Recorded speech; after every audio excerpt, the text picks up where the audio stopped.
Where is Peter? Peter, where are you? There he is. I'm here. I'm gone. I'm here. I'm back. Whatever. Happy Friday, Miami. This is Buy, Sell, Hold Miami, a real estate podcast. I'm Peter Zalewski, condo consultant, expert witness, founder of the Miami Condo Investing Club, joined here by my partner, my co-host, the moderator, Daniel Hernandez from Compass Real Estate in Coconut Grove, where he does single-family houses as well as condos. Daniel, how'd you like that disappearing act?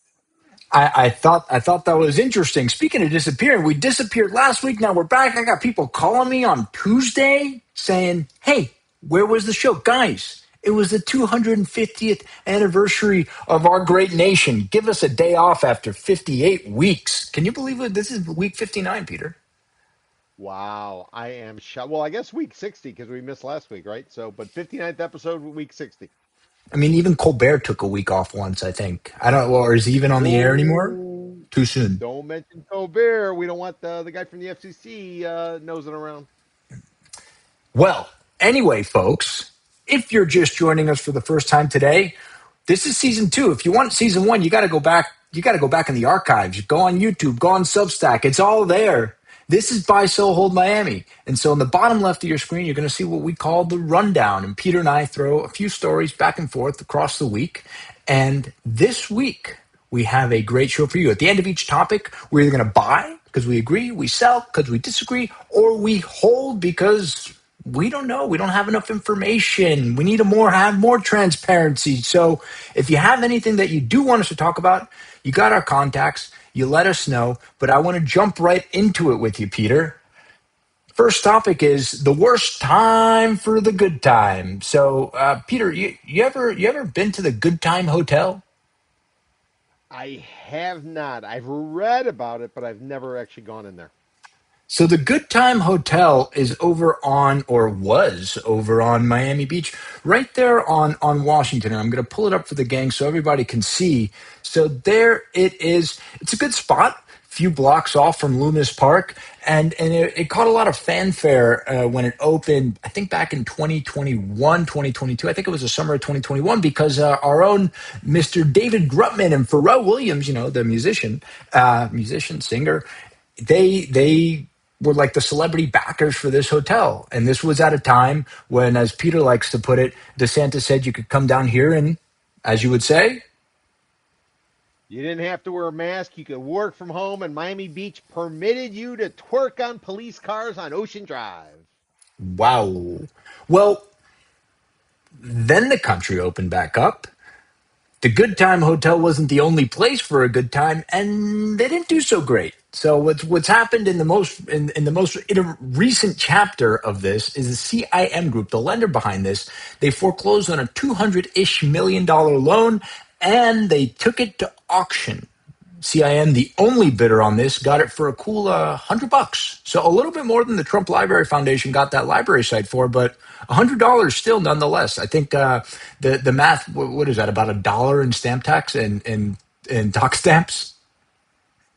Absolutely, but they still got the debt they had never got paid. No, they didn't. And I want to bring this up today because this is a theme that I'm seeing on Miami Beach.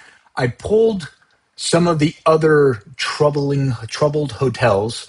You got who have we got here? We got W.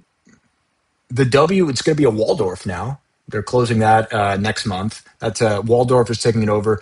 The 660 Resort, 82 waterfront condo hotel on 6060 Indian Creek Drive. The Z Ocean Hotel, the Gabriel South Beach, the Raleigh, which is being redeveloped. Michael Schvo, broker out of New York turned developer, couldn't make it happen. And so Nala Capital took that off his hands. The Fairwind Hotel at 1000 Collins and the DeVille, which is very contentious right now. The DeVille is just a plot of sand up there on 67th and Collins.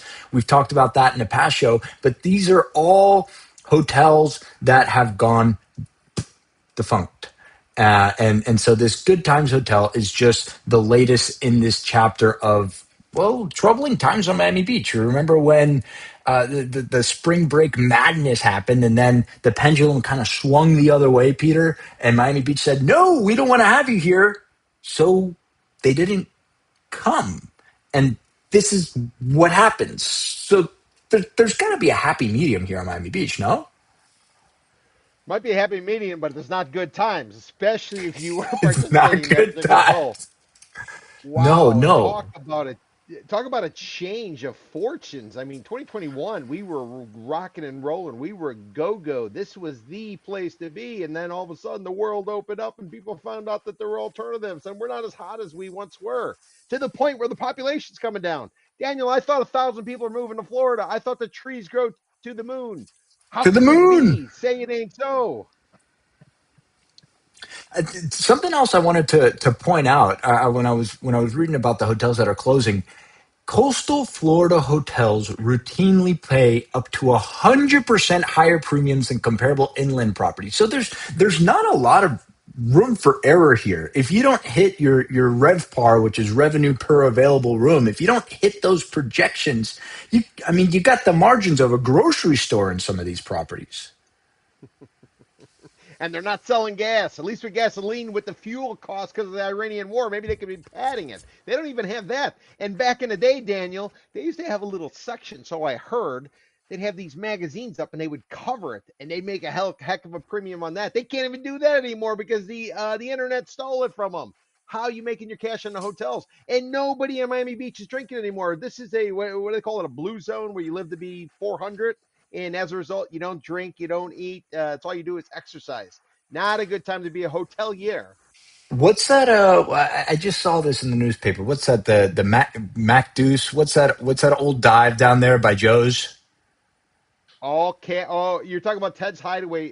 Dude, the Ted's. Deuce is going to be a little bit farther north. Ted's Hideaway, yeah, about second or so The between Deuce is Ocean celebrating and its Colony. a big anniversary. They're doing this big block party for their I don't know, like 100-year anniversary or something like that. Yeah, it's a heck of a place. Still an all cash establishment. Do not bring a debit card. Forget Apple Pay. You They can better still have get away with cash. that. They still get away with it. You know who gave it up a few years back is Casola's Pizza. They used to be all cash, but Duffy's, you remember no, Duffy's? Duffy's was all cash. Yeah, yeah. I guess the IRS was knocking on some people's doors, but somehow Old Man Deuce, or Old Man Mac, who's long passed. By the way, Anthony Bourdain, the restaurateur, the chef, the He's celebrity travel. he's a travel guy. Yeah. 10 years ago he passed, but one of his local haunts when he came to Miami was always the Deuce. You go in there, tie one on, and be smoking cigarettes. You can still smoke cigarettes in the Deuce, I will tell you. I've heard. Supposedly, supposedly. Supposedly. Yeah, I mean, listen, South Beach and Miami Beach and basically South Florida, we got to rediscover who we are. We got this influx of people who came in here. They all had sort of different, I don't know, objectives. Things sort of changed. You know, if you remember too, going back to 2021, we had the Club 11 thing was really going off. It was hot. You had Club Space. You had all these different things. Now it seems like people are sort of shifting their focus, shifting their energy, shifting their, I don't know, regiment and Miami Beach going, blue zone, like parts Oh, of yeah, the Greece, blue parts zone. I of want to live Japan. forever. And you can't live forever if you're drinking yourself into a hole, right? Or maybe you can. I don't know. Or so they say. I got some uncles. They live very long, and they were sucking down Pall Malls, and they were drinking what is it? No, seven and sevens, and they lived to be quite long, and they weren't So sucking maybe down you can any drink and ginger. you can smoke and drink. You just can't be eating Cheetos every day. That's probably it. That's It's probably the it. Yeah, ultra and definitely processed don't want to get. foods. Yeah, all the stuff that RFK Jr. as the health secretary was able to eliminate. So maybe that was the cause. So, like, I don't understand how you can be selling units at the Raleigh and at the Ritz on South Beach that they're launching for, you know, three, four, $5,000 a square foot, and a hotel like this isn't doing well. So it was just an operational quandary. You know what? I think it's kind of like a restaurant. What do they say with a restaurant? If you can basically make it hot in the first 6 months and unload it or bring in some other equity to sort of take your money off the table, you're probably going to do well. But the longer you stick around, the less likelihood is that you're going to be able to maintain it. Simply because I mean this is a fickle city.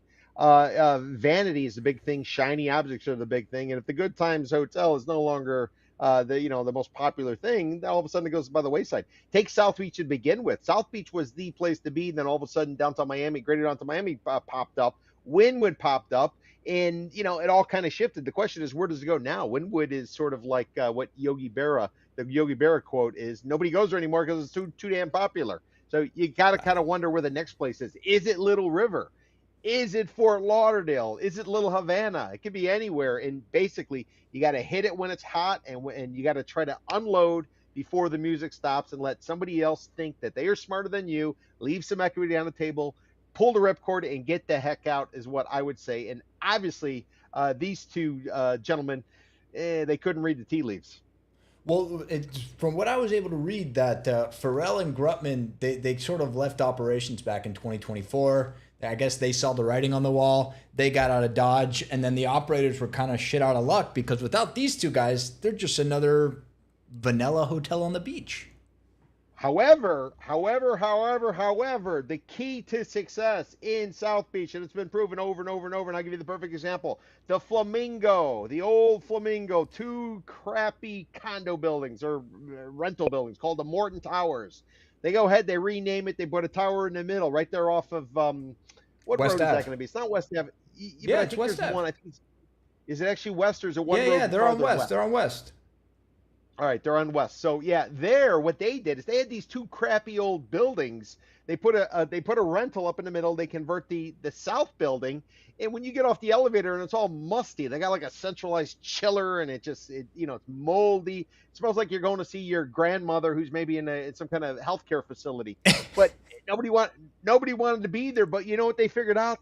The Sunday pool party. They gave discounts to strippers. Oops, I mean entertainers. They Content gave discounts. creators.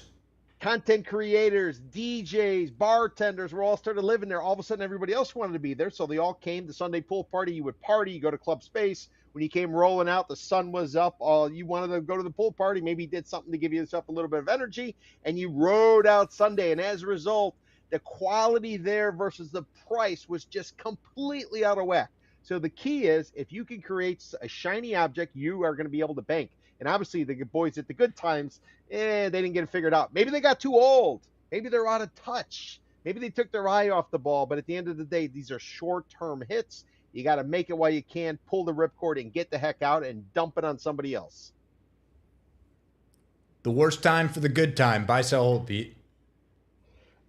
I would be worst time for the good time. I guess I would be a buy. But you know who's going to make the money is the person buying it downstream. If they can get a nice 40-50% discount, they'll probably be okay.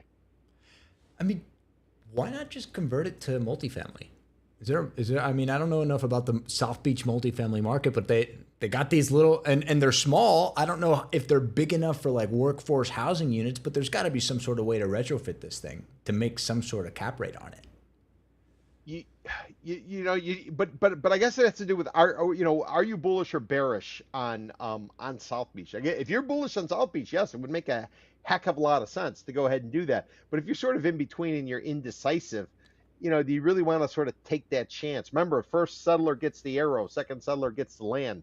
That's I'm not saying it's politically correct, but that is a saying. It's something to sort of keep in mind. Catch a falling knife, things like that. We just don't. We don't know where the bottom is. We don't know where people are traveling to. We don't know if they're going to travel. We don't know what affordability is. We don't know what's going on in Washington come midterm elections in November, which are probably going to be very contentious. We don't know what's going on with interest rates. President Trump wanted old man Powell, Jerome Powell, out, and he's gone. It brings in his new boy. He's been 2 months. They're supposed to cut rates. They're talking about raising rates because inflation, 4% and humming, heading north. It's got to be south of 2 in order to cut rates. So, you just can't anticipate it. But affordability. If you're charging $25 for a drink, you're not going to sell too many drinks in this town, especially when it only costs $35 for a burger with fries, with tax and tip. Where can you get it? Where can you get a burger these days for like $15? A good burger. I mean, my go-to is always going to be Flanagan's, but you got to get the lunch special. What time's that at? Like 3:30? I think they extended it to 4. Oh, trying to get the wow. early bird crowd in there too. Yep, the Boca crowd, Boca Raton crowd. You're a buy, I'm a buy. Miami will become a chopper town, and not chopper like brum brum brum. Chopper like this guy. Get to the chopper. So like that. This is on the heels of the news that our boy Ken Billions, that's Ken Griffin for all you joining us for the first time, Ken Billions bought 3.7 acres over on Terminal Island from George Perez's related group a few years back for $77 million. And you're like, oh, some waterfront, right? Great, waterfront, $77 million, chump change to a man like Mr. Billions. But this lot right here is right across from Fisher Island and right on the other side from Star Island where Kenny Boy has some property. The problem with his property over on Star Island, and I'm going to show it to you folks, is you can't put a super yacht there. I mean, God forbid you have this property and you can't put a 300-foot yacht in your backyard because the bay floor is very shallow. And we're going to talk about that in another segment in a little bit. So yeah, but you know whose fault that is, right? You know whose fault that is. Tell us. Old man Fisher, Carl Fisher, the gearhead, the car fanatic, who was involved with creating the Indianapolis 500, the guy who built out most of Miami Beach, marketed the hell out of it, and built most and created most of those islands in and around there. Old man Fisher, what the hell were you thinking when you guys were dredging up the bay and steamrolling all of the because nobody had 300-foot yachts. A big yacht was like 70 feet back then, and they didn't draft 25 feet. Ken Billions, why don't you just go ahead and dredge it? Pull a Sylvester Stallone, build whatever the hell you want, and pay the fee. How much is the county going to hit you for? No, well, I mean, he just bought this for $77 million. You don't have to worry about the Department of Environmental Well, you should take a page out of Dave Martin's book.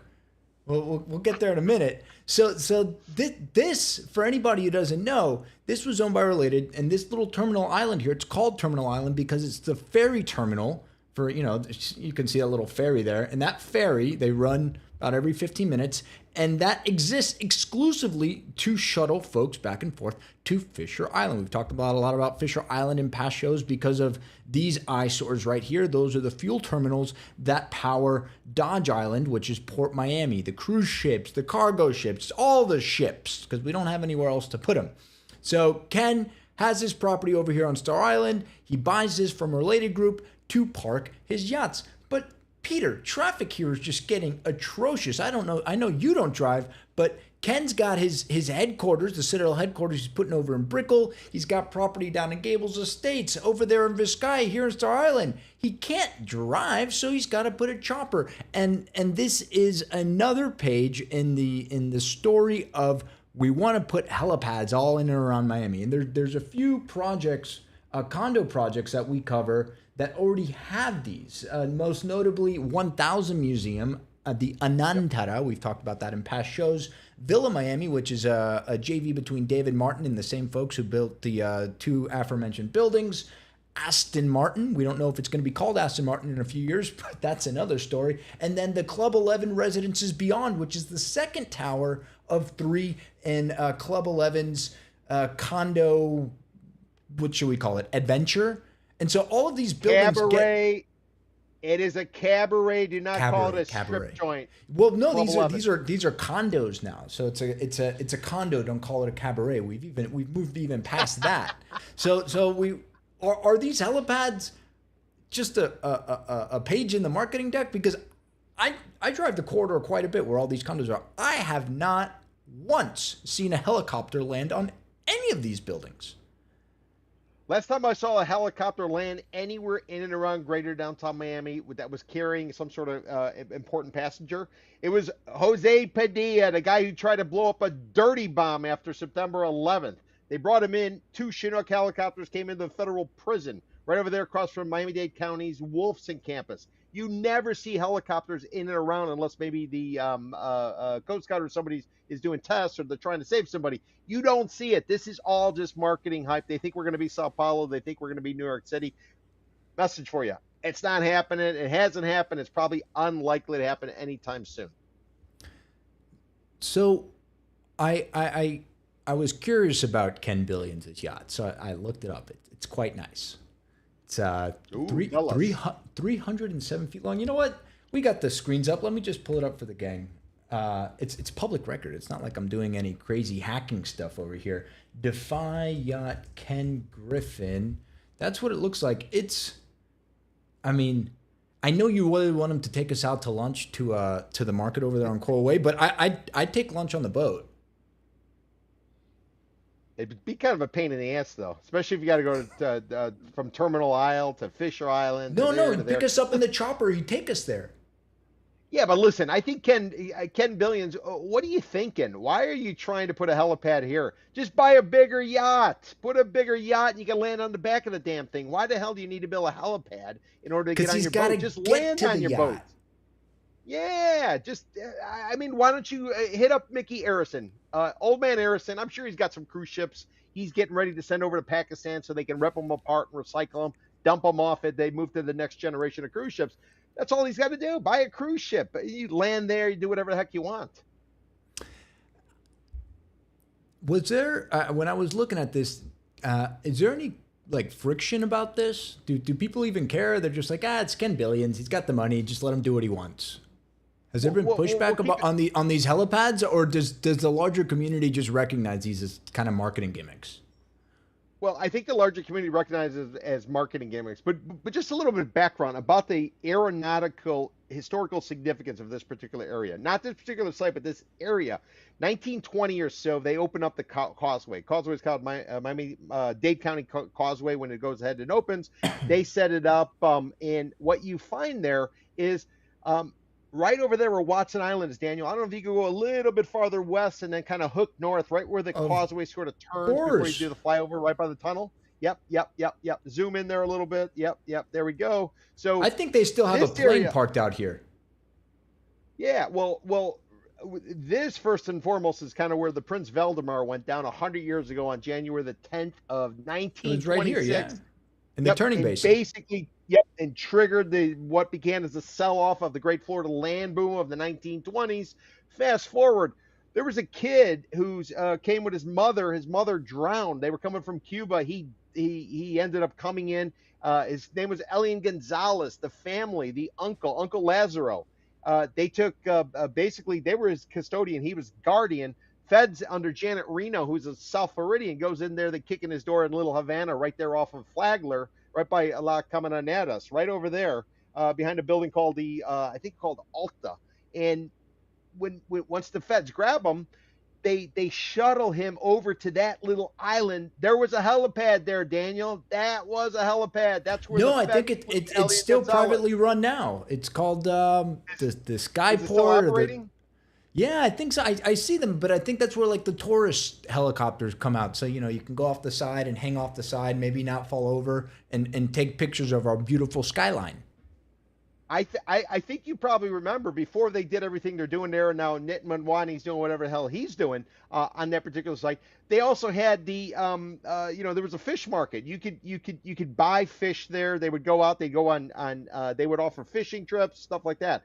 And in addition, this is where old man Chalk, Poppy Chalk, he used to run Chalk Airlines, which was the seaplane. It was right over there immediately to the east of where the helipad was. So the the aviation aspect of what goes on this island is in this particular area. I find it very curious. And it looks like Ken Billions is probably going to be the next one who adds to the historical aspect of what is government cut, and ultimately, it's a place for aviation.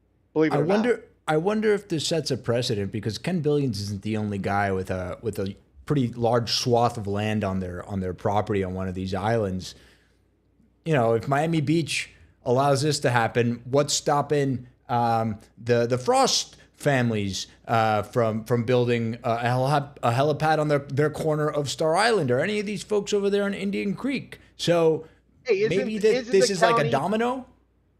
Yeah, but the county's hard up for cash. Why don't they just Oh, carve they out a are space? hard up for cash. We know that. I mean, you got boat launches everywhere. Why doesn't the county set up a helipad? Set up a public helipad. Put it over there. I'll tell you what, do eminent domain with those fuel terminals over there on Fisher Island. Take a little bit extra and make it so you can land a helicopter there for Ken Billions and everybody else in Fisher Island to go check it out. To me, it seems like it is a sure thing. You got boat launches. Why don't you have a helipad as well? We need to Why cater doesn't to all the related billionaires trade coming. back the terminals to Ken Billions. We'll do a little shuffle. So Ken Billions gets the terminals. He can do whatever the hell he wants there. They give him a nice little membership to Fisher Island, and then you put the fuel terminals where the terminal island Ken Griffin site is. I'm just I trying to think come it up with makes sense. solutions here. Yeah, but Mr. Billions, if you do decide that, I would put in the contract that they need to rename Fisher Island. Call it Fisher Island, presented by Ken Billions, or powered by Ken Billions. Powered by Ken Billions. I like that. I like that. Will Miami become a chopper town, Pete? Buy, sell, hold. I'm a pound a table sell. I'm a sell. I think it's hoopla. I think it's as Carl Fisher would put, ballyhoo. Ballyhoo. Well, since we're talking about rich people doing rich people things, Marina Mania. So, if you've been watching the news or been listening to this show for even the last few months, you probably have heard us talk about the Seaquarium. Seaquarium, it's kind of like an aquarium, but of the sea, is right over here on Virginia Key. And it defunct. I think the Dolphin Company was the company that was running it. They went BK. I know, but I think they actually did. And Dave Martin took out the lease from the city at a cool 20-something million dollars. Not bad for a lease that's going to run out sometime in the next century. And what is he going to do with it? Well, they filed paperwork, Peter, to build a marina, a big marina. A marina for, and I just told you before the show, and I'm going to bring up the figures again one more time for the gang. So we're going to get 325 boats and dry storage for another 500, 90 slips for yachts over 80 feet. Those are big boats. That's what I think we would call a super yacht. And Ken Billions isn't going to put his boat in a sleazy public marina. He's going to put it in Terminal Island. And why does this matter? Because if you zoom out over here, the bay, where's my mouse here? The bay, you see that hue of blue? That hue of blue is so light because the light reflects off of the sand. The sun goes down and it comes back off the sand, and that hue of blue represents very shallow water. And see, as we go out into the deep blue sea, it's deep blue water. Big boats and shallow water do not mix because they draft. A draft is the amount of displacement that a boat requires to safely go through a body of water. And they're going to have to dredge. I mean, just physically, it's impossible to build a super yacht marina here without doing some sort of dredging. So DERM is, well, the regulatory body here in the state of Florida. What is it? Department of Environmental Regulation Management? Is that what it is, Peter? I think resource. Yep. Resource management.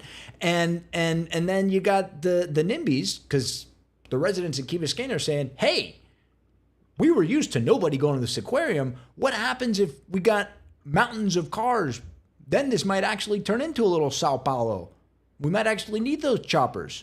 So the super yacht marina or mega yacht marina and aquarium park, whatever he's going to market it as, that's what is being proposed to go here.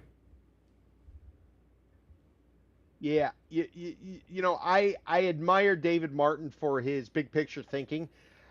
I think he might be looking backwards, though. Personally, I'm not sure that we're in the same era that of the 2021, 2022, 2023. I know we have all the billionaires coming here. I know it's all kind of going that way, but I'm also looking at the economic indicators. I know, the stock markets are humming, but I'm just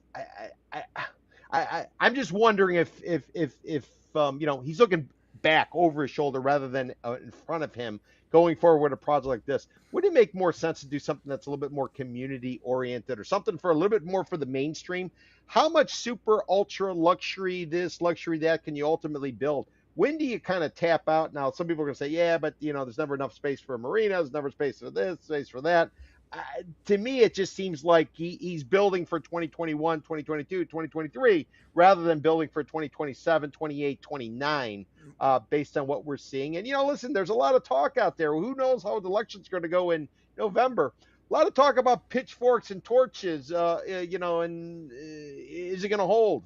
Is all of this economic disparity, this K economy, where those at the top are just enjoying life and those at the bottom basically are sleeping on the street. So I wish Mr. Martin luck with this, but I think he's looking in the wrong direction personally.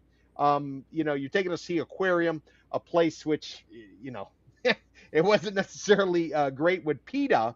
You're gonna go ahead and you're gonna build something for the ultra wealthy at a time when, I think that there's growing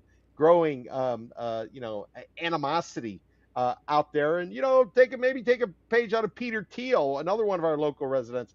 He just bought Pedro. some big spread. Yeah, bought a big spread in Argentina in case he's got to hightail it and get the hell out of town sooner rather than later. So I'm just saying, Mr. Murray getting approved, but JV with somebody, share the risk, diversify the risk, because if you're going all in on these billionaires, and if this market craps out and they do come with pitchforks and torches, you're going to be on the wrong side of the trade. So this is one of three big projects. I mean, David Martin is involved. I feel like he's involved in everything going on in town in terms of development. That's at least what it seems like. But Yep. in terms of Virginia Key and Key Biscayne, if you remember, he took down a $200 million beachfront site in Key Biscayne. I'll run over here and show it to everybody. And then alongside Raquel Regalado, he presented, what was it called? The underpass, the over deck, the sea deck. Basically, they want to renovate the Rickenbacker from the big bridge all the way to Bearcut Bridge here to the tune of something like $400 million. I think it was going to wind up costing.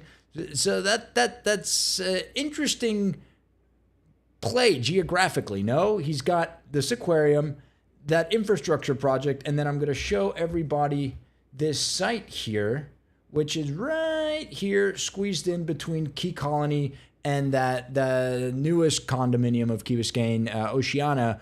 When did that open? 2014, 2015. Yeah. The same developer did the one in Bell Harbor, Yeah, Oceana. yeah, yeah, yeah, yeah, yeah, yeah. Yeah. It would have been about 10 years ago or so, maybe 12 years ago or so. An Th- Argentinian developer. Yep. so this is a big bet on Key Biscayne for David Martin, and I think that. Look, I think you were the one who brought it up. What better way to market to billionaires than having the email addresses for the people who are keeping their boats in your marina? It costs anywhere It, it, from, depending on where you are, it can cost $25, $35, $55 a foot. That's how these marinas charge, by the way. So if you have a 200-foot yacht at let's say it's going to be a really nice marina. Look, 200-foot yacht at $60 a foot, that's $12,000 a month just to keep the thing parked there. yep. Times Yep. what, Plus, 80 plus of these. So then you got $1 million a month in revenue just for the big boats. don't forget the $10 bags of ice. I think he might give you free ice. Listen, I want to throw something out there though. I think what David Martin doing is great, but what I will tell you is David Martin has not faced a downturn. The reason David Martin's in control of Terra is that his father, Pedro, who was running Terra, they ran into a problem called the Great Recession. It didn't end up very well, and as a result of that, gave David an opportunity. David has not been stress tested. He's gone forward. He's been rocking and rolling. He hit it right. He just kept hitting it right. But if there's one thing you learn from the developers of the great Florida land boom of the 1920s, it was the ones who kept doubling down. George Merrick, Coral Gables, Addison Meisner, Boca Raton, and Old Man Fisher on Miami Beach. At the end of the day, they kept doubling down and pushing it, and they pushed it too far. So, David, if you're going ahead and doing it, I would just tell you diversify, because you have not been stress tested. You might have been stress tested in terms of getting the deals done. You haven't been stress tested on the financial parts when the market starts to unravel. So just the trees do not grow to the moon, despite what all your salespeople are telling people when they walk in there to buy, sign their name on the dotted line. What's so Peter? Is this the time for you to start promoting your new book, Bubble in the Sun 2? Well, I'm just saying. I mean, play it out. Terra, and what David's run. I mean, he's put it together. He's been rocking and rolling. I mean, kudos to him. Other than a few missteps like trying to take down the Herald site or Genting site, which he wasn't able to get over the finish line. But other than that, he's really done quite a bit. But again, when was he tested? When was he challenged? I I mean, don't know. Terra basically All got, I see yeah, is him building a business and growing. And you're right. We didn't see the downturn that we were supposed to see at the end of 2019 because COVID happened, and it's kind of been growing to the moon since then, despite that being physically impossible, despite and, all odds. and it's been going, and but the thing is they have to keep finding the next buyer. So now it's the Zuckerbergs of the world, old man Zuckerberg, and the Larry Pages of the world. So they're finding them, but how many more are there? How many more are going to keep coming? And I know, South Florida, blah blah blah blah blah.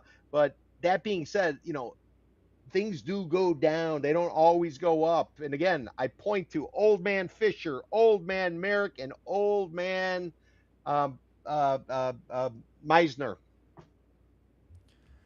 So I just found it here because I was curious about boat registrations. Because Yep. anecdotally, I've heard through folks that I know who have boats that it's difficult to find somewhere to put your boat. If you have a boat of a certain size, the list for some of these marinas, you could be on a wait list for 3, 4, 5 years. So Florida had 1.2 million registered boats in 2024, last time that this data was available. That's 10% of the US total and a 27% year over year increase per NMMA's 2024 boat registrations report. Uh, Florida, Cambillions. The yacht marina by the old Chalks terminal, by the way, Yep. Yep. has Yep. 5,000 linear feet of slips. I guess that's how they measure your capacity in a marina for vessels up to 550 feet. That's basically a cruise ship from 50 years ago. Now the cruise ships are Yep. like 2,000 feet long, right? Yeah. Pretty much. All right. Yeah. Marina Well, Mania.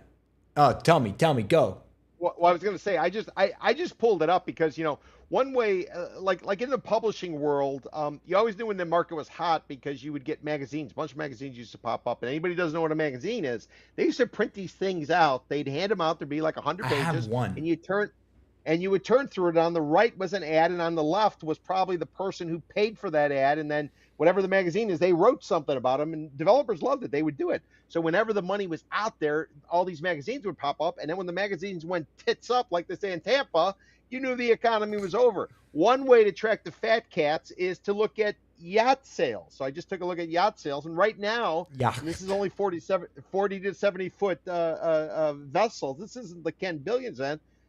It's a buyer's market. They can't get rid of these damn yachts 40 to 70 feet. If you you go online, there are some studies talking about the latest trends.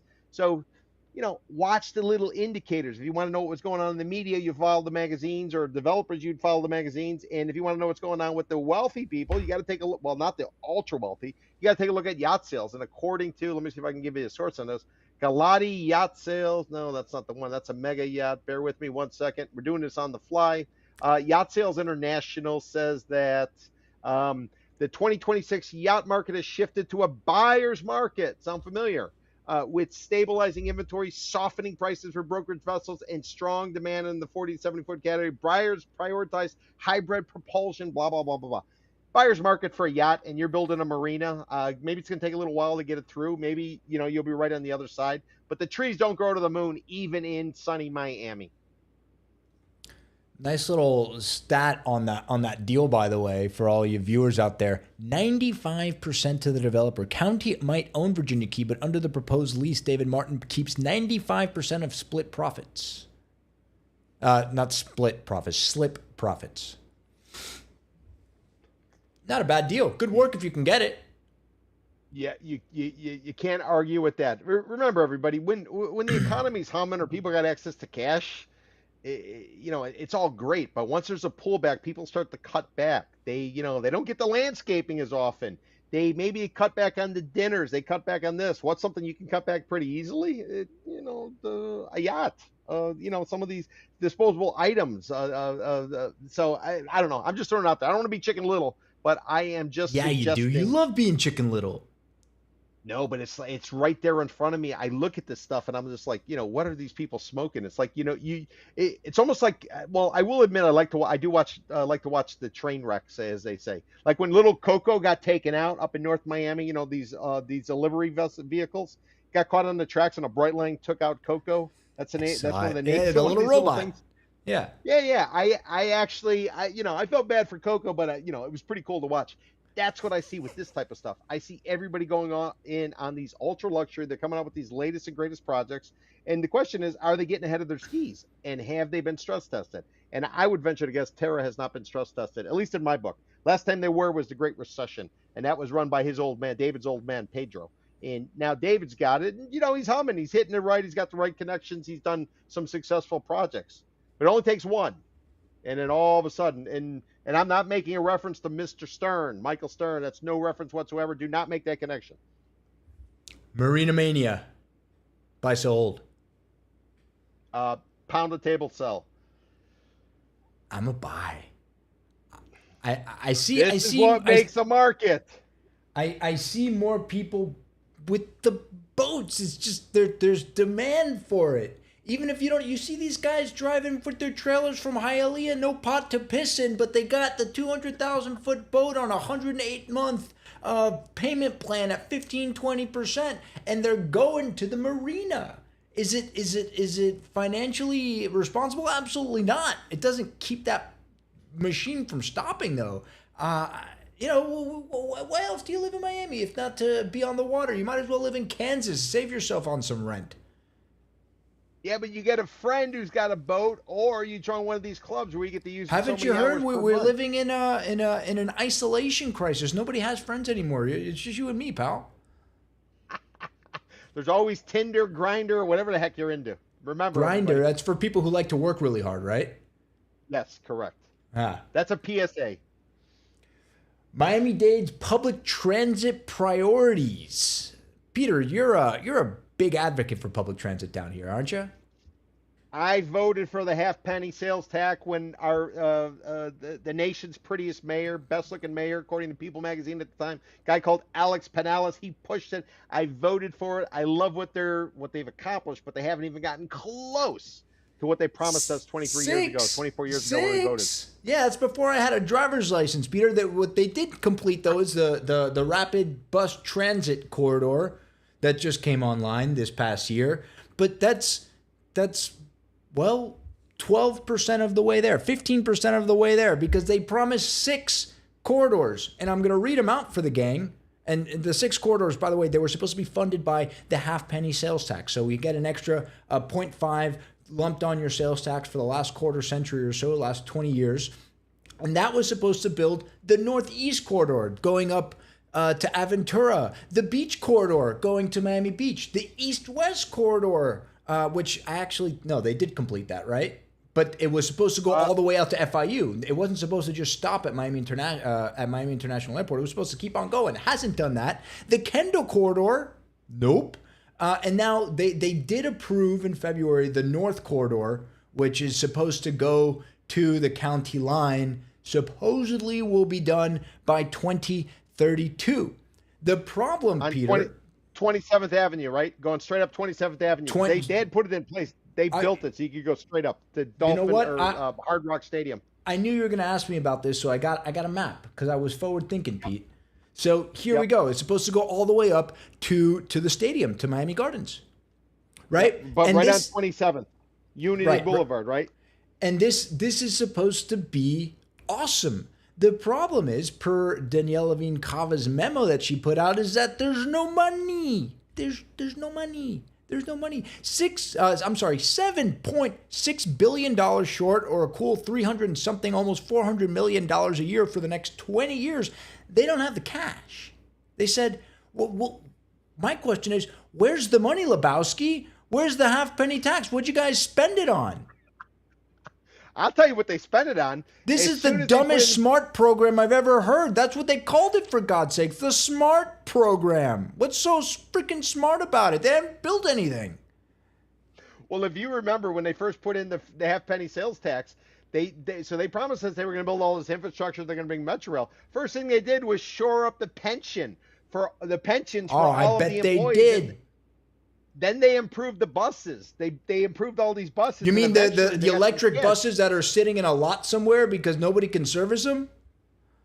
They didn't have electric buses at the time, but yeah, they did the buses, and then eventually they built that connection, the Orange Line, which takes you to Miami International Airport, and then ultimately they put the bus lanes in, going all the way down towards Homestead area. But no, they haven't done anything really with it. It's been disappointing. Most of the time, the escalators are not working, although they are working right now in all the Metro Rail stations that I take.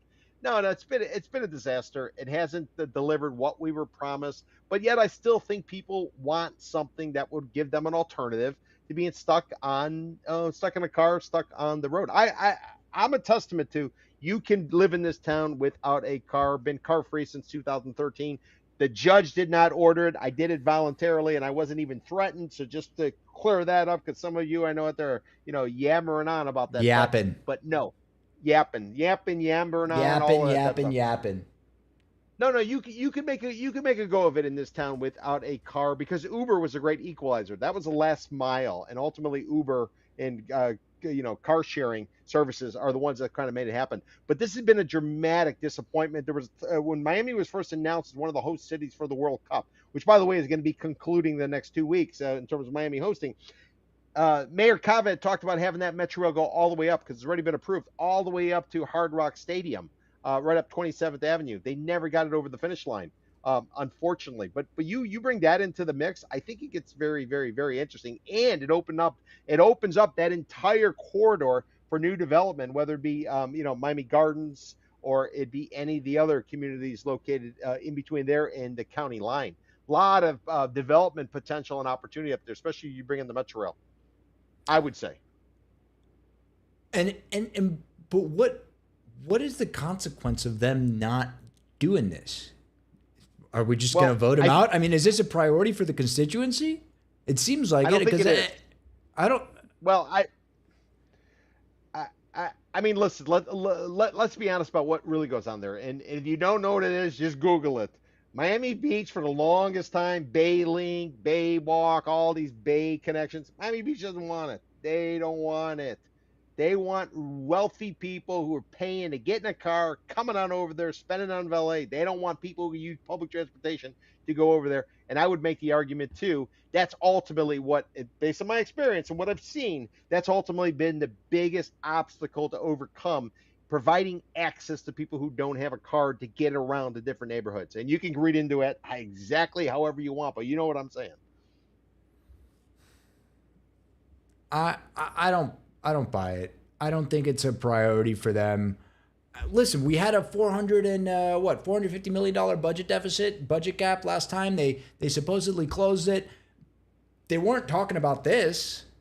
City of Miami wants to let out. Eileen Higgins presented a $450 million bond because they got a leaky police station.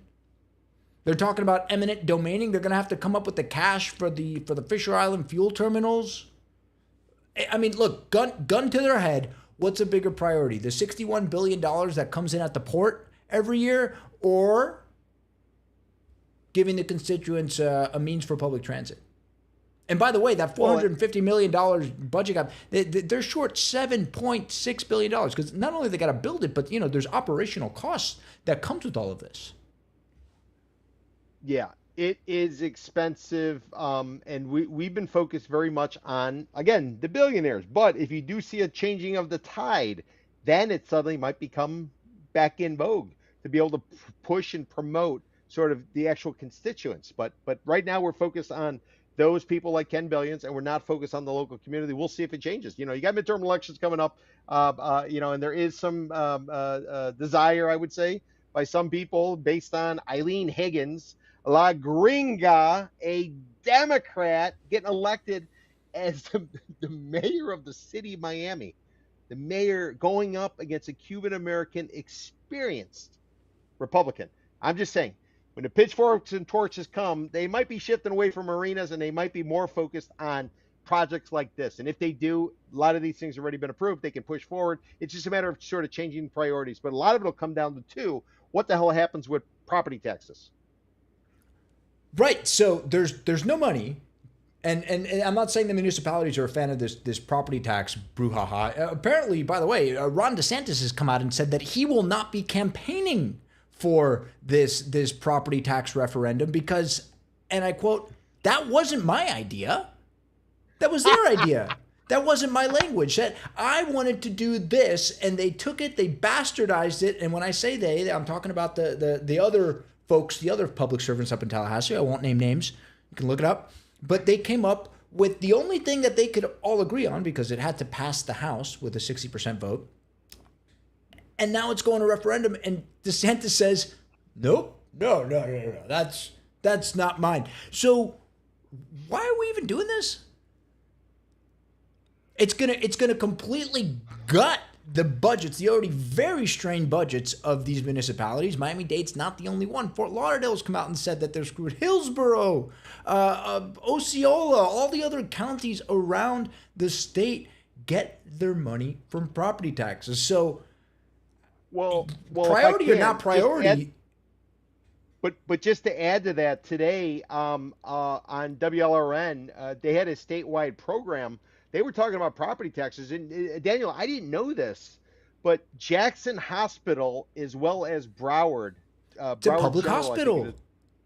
but property tax money is portions are funding those two hospitals. Yes. So suddenly so it's not just the regular fix the potholes and pay the teachers. We're actually talking about the hospitals, and these hospitals are required. Anybody who walks in, they have to service them, whether you can pay for it, you can afford it, or you don't have insurance, you do have insurance, stuff like that. So just imagine where this is going if you suddenly cut off that money. And I don't know how people would think, but I think it's good policy to keep the hospitals going. Last thing you want is a situation where somebody's got something contagious, they can't get any kind of care, and they're out there kind of spreading. So a lot of ramifications and repercussions could be coming down the pike based on this. But Governor DeSantis says it's not his idea. When I was pulling some of the stats on the budget and all this stuff, it got me thinking though, Peter. The transit station neighborhood development and all of these density rules, so much of them are written around fixed rail. So where are the developers in this? Because guys, every time the city or the county builds another train station, guess what? Density, you can build around these train stations. So why aren't the developers standing on their soapboxes, going at nobody's coming out and saying that this is a priority?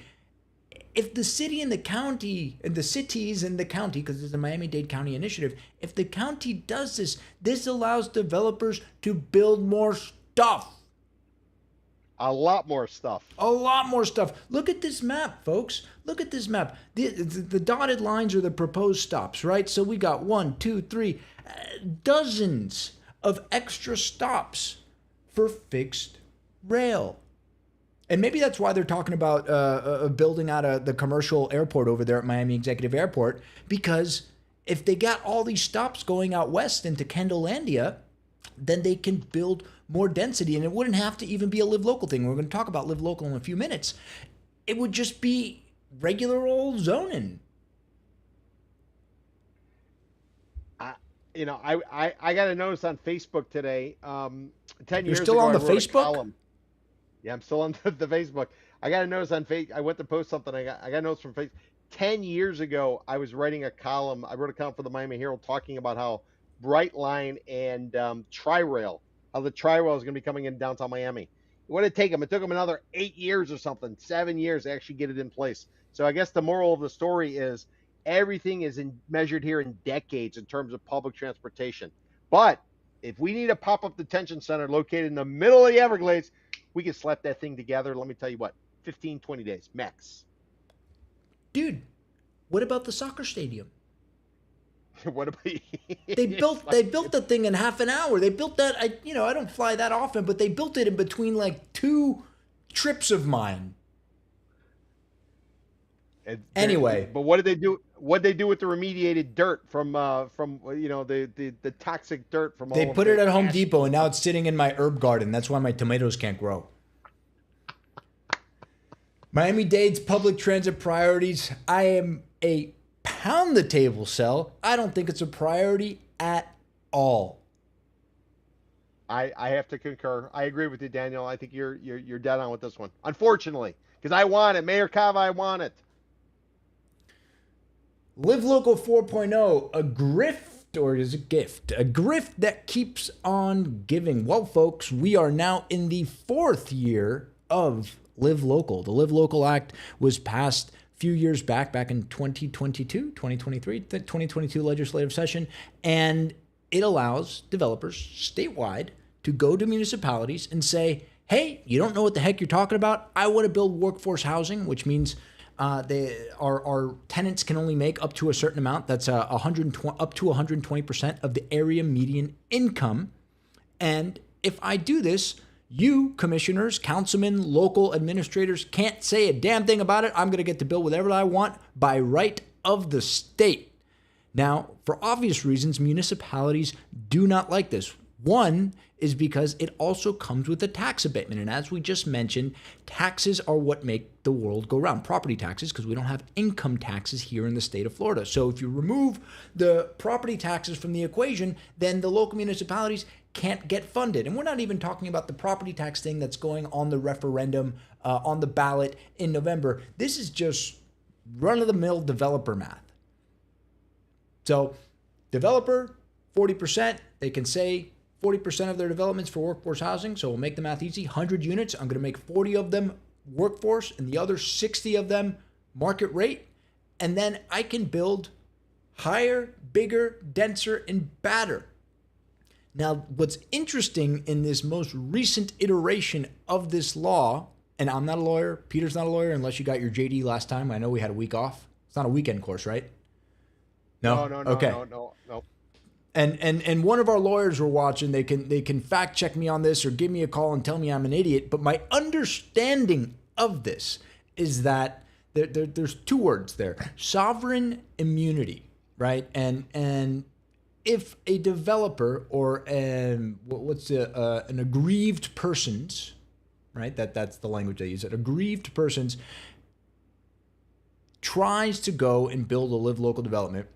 2 things can happen now. One, the municipality can tell them to eat rocks, and then the developer goes and litigates against them, and they can say, hey, you guys impeded us from doing this thing. Then the state will say, okay, well, you can obviously do this thing because of the local, and we're gonna tell them to pay your attorney's fees, and that's capped at $250K. That was put in previous years of Live Local. But this one right now says that if a city or a municipality impedes on an affordable housing project, right? If they treat an affordable housing project differently than they would treat a market rate project, then a aggrieved persons, which in this case would probably be a developer, can go after them for punitive damages, which from what I understand can be unlimited. It could be way more. It says, hey, why don't you pay my carry for the thing? I bought this. Why don't you pay my taxes for this? Why don't you pay my attorneys? Why don't you pay everything? And this is coming off the heels of just a few weeks ago, the city of Miami directed the city attorney to look for ways. This is in the public record. They said this in a commission meeting. Hey, attorney, highest paid employee in the city, by the way. We want you to find out ways to beat Live Local. Good luck, sir. It's not going to happen. I'm off my soapbox. Wow. No. I mean, a lot to sort of take a look at there. I mean, Daniel, who knows? Maybe this is a cottage industry. Maybe everybody ought to file Live Local, have it rejected, and then turn around and sue, and ultimately they never go to trial. They're going to settle No, this anyways. is just to dissuade cities from doing what they want to do. It's what we've always talked about with local. It's not, it has no, I mean, maybe it's to live local, but it's not for the local administrators. What they're trying to do is take that power and fly it up on one of those American Eagle regional jets straight to Tallahassee. But Getty Images, right? You ever heard of Getty Images? Yeah, of course.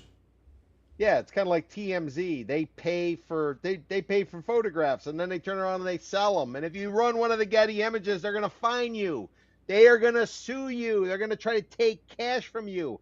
Why don't property owners simply just file a live local application, have it be rejected, and then turn around and sue? That to me sounds like a cottage industry, just like you have attorneys that work with people go in there and they test the ADA, American with Disabilities Act, on Oh, certain that's such a restaurants. scab. Are the doors wide enough? Is this right? Is that right? And I'm not making an opinion was is it right, is it wrong, but there's people who specialize in this. Why wouldn't that be a cottage industry? You find anybody who's within a live local, and you just you pay for the application fee to get the right. You don't have to necessarily do it. And then if they reject you, why can't you just bang them? Because now you got punitive damages involved. Bang them. This could be a Oh, yeah, bang them. this could be a cottage industry. Like the insurance litigators. Yeah, same thing. Or like using Getty, or like maybe you got a website. You don't No, have the proper disclosure. so You don't my have. my understanding is that they have to treat the affordable housing differently than that. That's the big crux of it. So they can't. Okay, They okay. they they have it's presented to them, and it's, hey, I want to build this live local, and they'll have to. The heavy lift comes from the developer, who will have to prove in court that their project is getting treated differently than a regular market rate project would be getting treated. But if one project is rejected and you happen to be the namer of that one project who's rejected, why wouldn't you roll the dice? Turn around, file an application, try to go forward as well. I don't know. I could see some real repercussions personally coming of this. At the end of the day, the cities want the power to make the decisions they make. Part of it might have to do with being able to raise campaign contributions, donations for their accounts. Tallahassee wants to wrestle away control. Because the big dogs, the Lennars of the world, they're probably sick of going to each municipality and having to duke it out. They'd rather just be able to, donate some money to somebody up in Tallahassee, have them sign off on it, and just bypass and blow through all of this. And that, I think, is really what we're seeing. We're seeing the removal of local power. They're trying to empower the people up in Tallahassee, and keep the people who are basically down here in South Florida bending the knee to Tallahassee. I don't necessarily like it. I don't. Live local is interesting because local politicians can kind of be a pain. They can go one way, another way. There's been all kinds of stories over the years about local politicians who've gotten indicted. Some of them have pled guilty to a whole variety of different topics. So we are not necessarily a bastion of moral turpitude, but it's a push pull. I'm sure they'll eventually find what the middle ground is. But I see a bunch of indirects coming of this, including people starting to file live local acts just to sue the city, just like you have Getty Images and you have other people talking about copyright all the time, and they threaten lawsuits, or the attorneys who sue you if your website does not have the proper alternative text, if you will. If anybody's been aware of that, a lot of people in the real estate industry have gotten sued because their websites weren't necessarily up to par, and some of these attorneys just that's their gig. So Doral, this is interesting.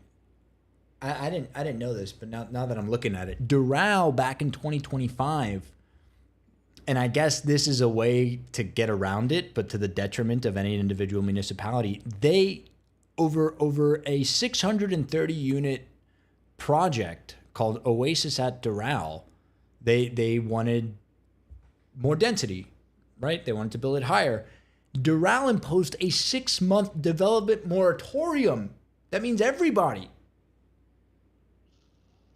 In this case, guys, they treated the affordable housing just like they would have treated market, because they put a moratorium over everybody. And that's what a municipality would have to do. That's the nuclear football here.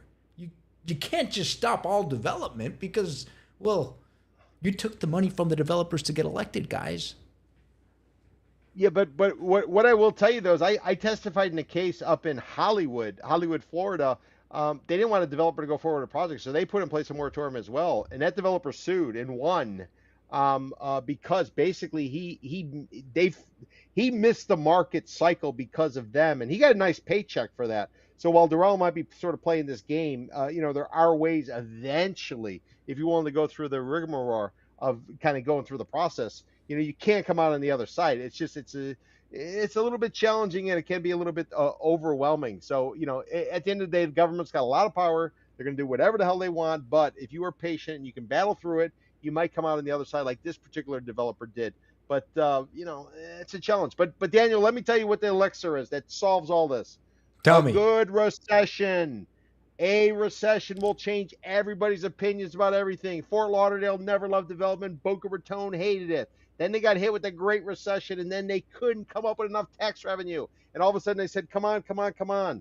The problem is we haven't been stress tested. I keep saying it.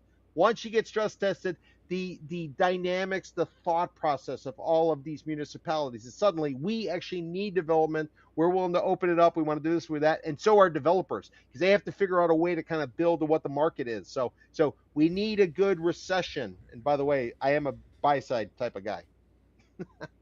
Live Local 4.0, a grift that keeps on giving. Yeah, I would. I mean, I have to be a buy on that. I'm a hold. I gotta see how this plays out because it changes so quickly. And Peter, how long does it take to put up a building? 5 years, 6 years? So you buy the land, you figure out how to entitle it. I'm sure they're grandfathering folks in as this piece of legislation changes over the years. But But like, are we gonna have Live Local 6.12? Is it gonna be like the iPhone 30 and Live Local 35?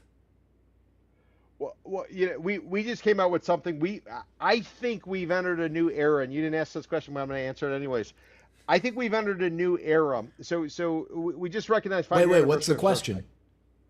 So you're saying, are we going to have Live Local Oh, 16.0 and stuff like that?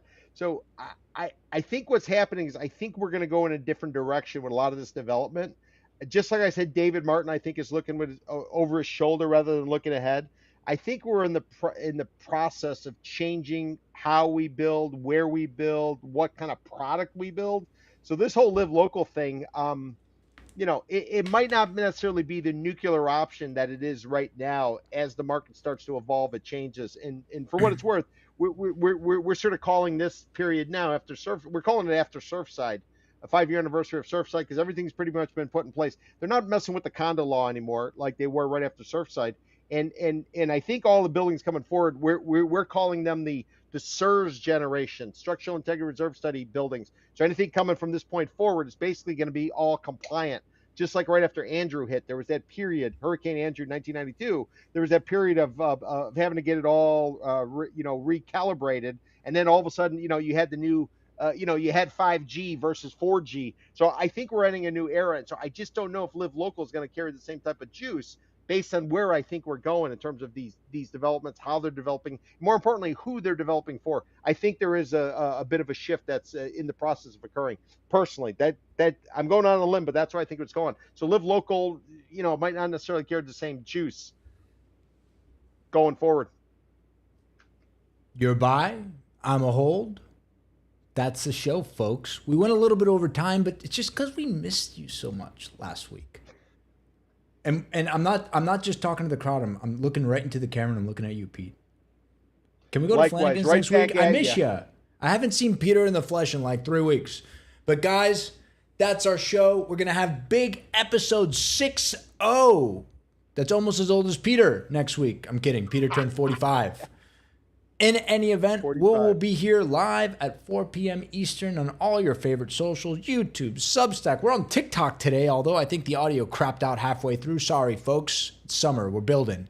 Instagram, the whole shebang. Thanks, everybody, and we'll see you next week.